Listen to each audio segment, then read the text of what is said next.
ข่อยฟังยากพี่น้องน้อยหนึงก็ว่าใส่เสียงเพลงได้น้อยหนึงก็ว่าบ่ได้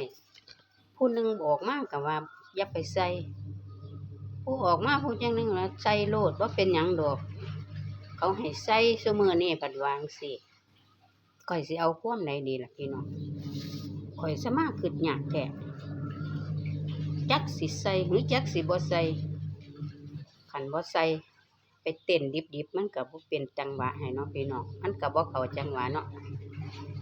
จักสิเฮ็ดจังไดบัดนี้สิฟังความใดดีล่ะพี่น้องบอกไปนี่เป็นหยังสิฟังความไผสิว่าจังใดสิเอาใส่หรือสิบ่ใส่